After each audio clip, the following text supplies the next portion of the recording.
Good evening. Thanks for having me. My name is Kevin Ryan. I'm the principal engineering geologist with Ryan Geological Consulting. We specialize in geologic hazards, faults, landslides. Coincidentally, I'm a third-generation Napa native. My family's been here for over 75 years.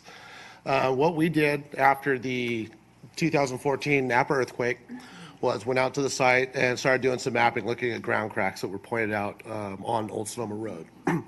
Once we started seeing the ground cracks, I got together with Davidon.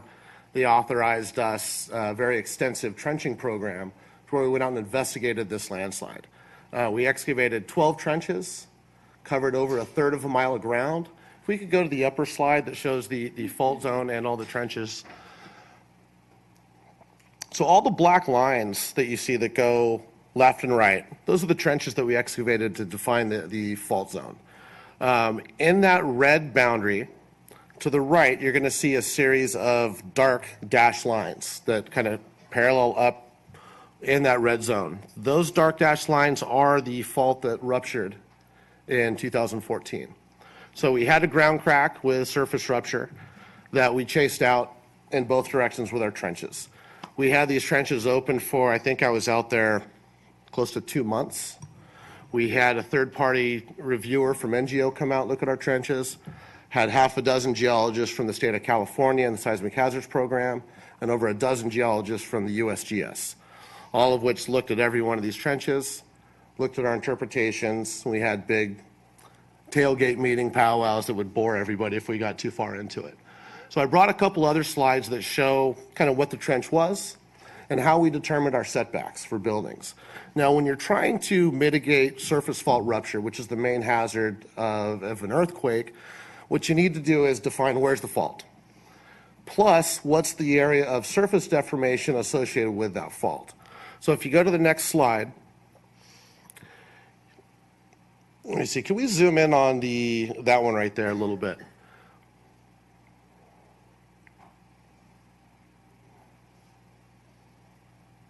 I love technology. Oh, awesome. Thank you. Okay, so this right here was the surface rupture from the 2014 earthquake. And what you can see is geology on this side is quite a bit different from the geology right next to it. Let me see. I'll point up here for some people. Here's the fault. Here's where we had documented surface rupture. Here's the geology on one side showing layered units. I can't see that. I can't see. Direct over here. Sorry. How's that? Yeah. I can see that. All right, see these two layered units? They don't exist on the other side of the fault. So what we find in a fault zone like this is that it's had repeated movement at the same location several times. Now, if we can see a little bit to the left here in this photograph. So what we do when we're trying to determine a setback from this, what the AP Act, the Alquist-Priolo Act, requires us to do is setback from this feature right here. Okay? So what most geologists do is they'll find the fault, they'll dig a trench, they'll say, here's the fault, here's my 50-foot setback or my 25-foot setback or my 12-foot setback, whatever they determine. And the determination of that's based on what's your potential for ground deformation. Here's where we had the surface fault rupture. That's where your ground deformation is going to happen in 95% of the earthquake events.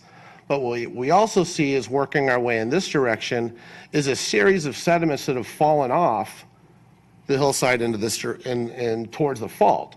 So the interpretation is that this fault here has continually moved, created a basin, if you will, where this material has fallen in. It's called a scarp.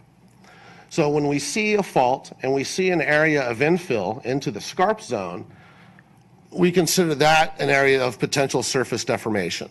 So a 50-foot setback from the fault here, and I'm sorry if my hand's a little shaky, I had some coffee at intermission. A 50-foot setback would put you right about here, okay? What we've done in this project, and took a little coercion with Davidon, was instead of establishing our setback from the fault, I established our setback from the edge of potential deformation. So we're way over here at the edge of the graben to where this material and this side is solid bedrock. Our setback is determined from this point right here. So it's not here, it's determined here plus 25 feet. So we end up with the closest building would be at least 65 to 70 feet away from the active fault. Okay. We went over this with the reviewer, the state, the USGS, everybody that's writing the code of the new fault zone for Napa, the comment that came back is we've gone above and beyond the AP Act. We've set the bar extremely high for how to do this kind of study and how to determine setbacks. So this setback from here is the way it should be.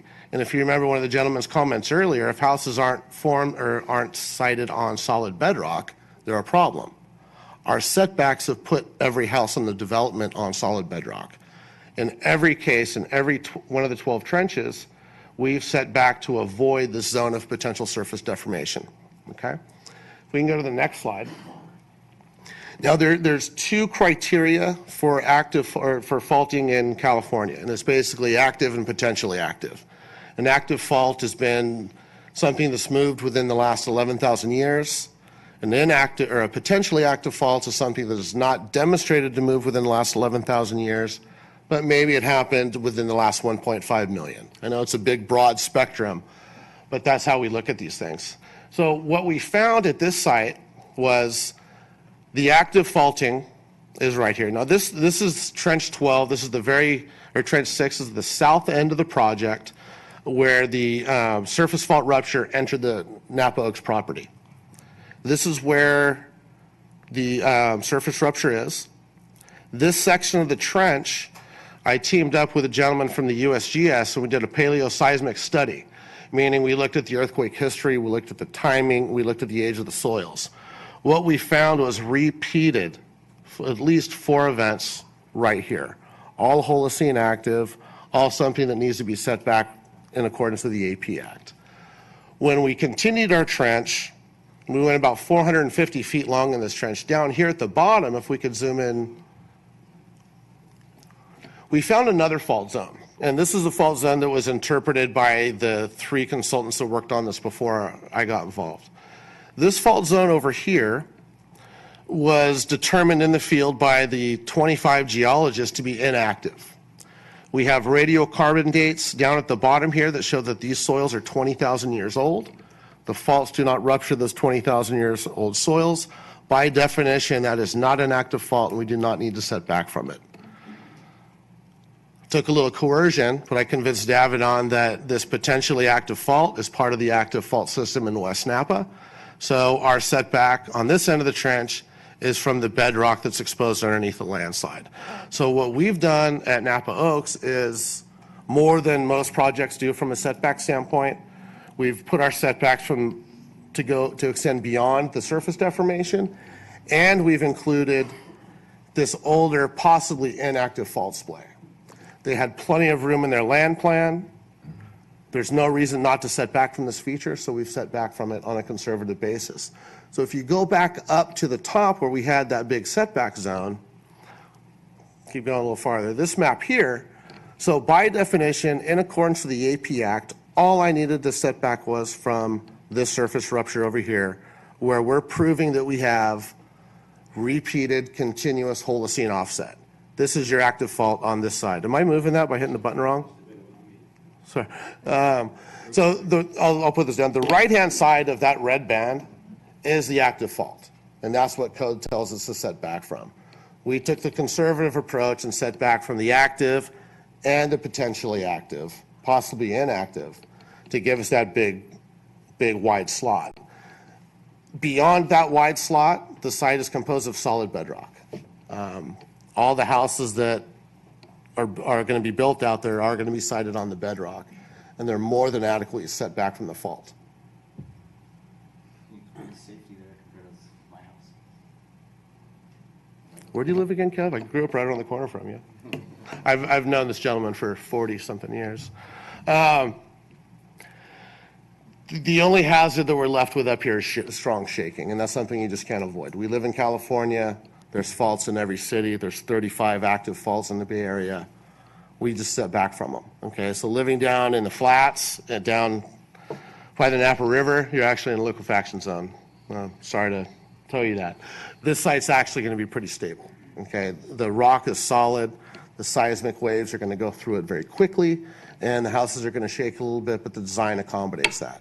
As long as we don't build directly on top of the surface rupture that breaks the foundation and causes a house to fall over, the houses are considered safe as far as the AP Act goes.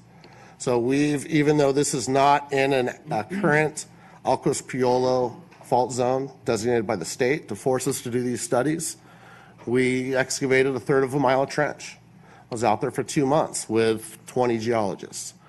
We've done more investigation on this project than I've done on the other 40 fault studies I've done. So I think we've got a pretty good setback. We've mitigated the hazard of surface fault rupture. And when the state decides to zone Napa, we've already satisfied those requirements. Okay, that's all I have.